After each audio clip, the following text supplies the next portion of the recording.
in my life, but unfortunately I had to learn that the tough way. So I'll start out, when I was 9 years old, I was playing on a tree at my friend's house and I fell off into some sharp wrought iron fencing.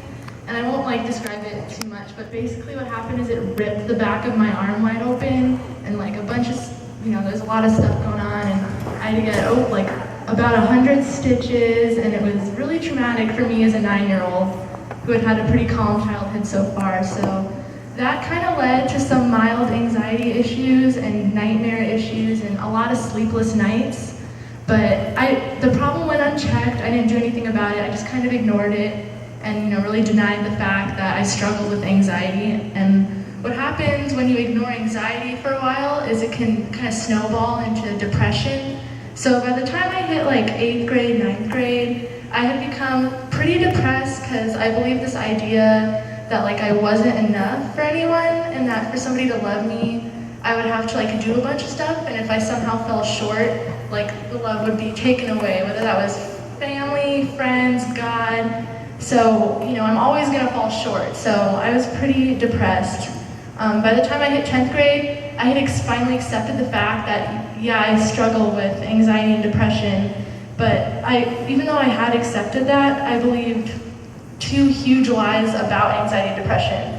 The first one was that because I had anxiety and depression, it meant that I was weak for some reason. And that is so untrue, but that's what I believed about myself, is that I was weaker than other people. And because of that, I didn't want to share it with anyone, because I thought if I told somebody that I had this, that they'd say why can't you just overcome it yourself, or what's wrong with you that you're so much weaker than I am? And so I continued not to tell anybody and just kind of deal with it on my own. But by the time the summer before my junior year, it had progressed to the point where I had panic attacks. And for those of you who don't know what panic attacks are, it's basically when your anxiety just is completely out of control, and you'll start your arms and hands will start shaking, and you'll get all clammy, and your palms will get sweaty, and you can't eat or sleep or enjoy a book or a movie. You're basically just consumed with feelings of fear and doubt and sadness, and it's really tough. And I had it at least once a day, one of those experiences. So by the end of the summer, I had sunk into deep depression, knowing every morning when I wake up, I'm gonna have to go through this again today. And I wasn't so deep in depression that I was suicidal, but if I had died, I really would not have cared that much, because life was just not that enjoyable.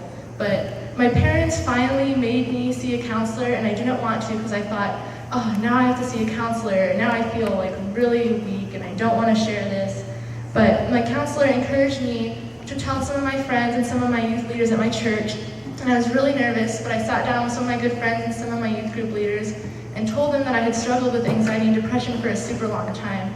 And it was just so overwhelming when they told me stuff like, you're so worthy of love, or is there anything I can do to help you? Instead of why don't you just get over it, or why don't you just be happy? Because that's not what you say to somebody with depression. So through that, I was ensured that I was enough, and really looking back on it, I can see how God worked through my community. I mean, at the time, I was just so wrapped up in all these anxious thoughts and all this depression that I didn't really see Him working, and I felt like I was alone because, it's tough. But I look back and I see Him working through my friends and my family and my youth group leaders to show me His never-ending love and grace. And last year on Mother's Day was the first day I had that was 100% anxiety-free, so it was a long road, but by the end it felt so good. So my prayer for you guys this year is that you would search out others that are hurting and come alongside them and kind of build community. I know you guys have heard that a lot, but it really makes a huge difference. On the other hand though, if you are hurting, you need to seek out community for yourself, because a lot of people probably don't notice, or they can't see it. And it's up to you to kind of let people know, because I don't want anyone ever to get to the point where I was, where you were kind of forced to talk about it and had gotten that bad. So I'm not saying that everyone should be best friends this year, but I think that this year community will grow a lot stronger, and through that, a lot of healing will be able to take place. Next up, I'm going to introduce Wensi Ben Singh.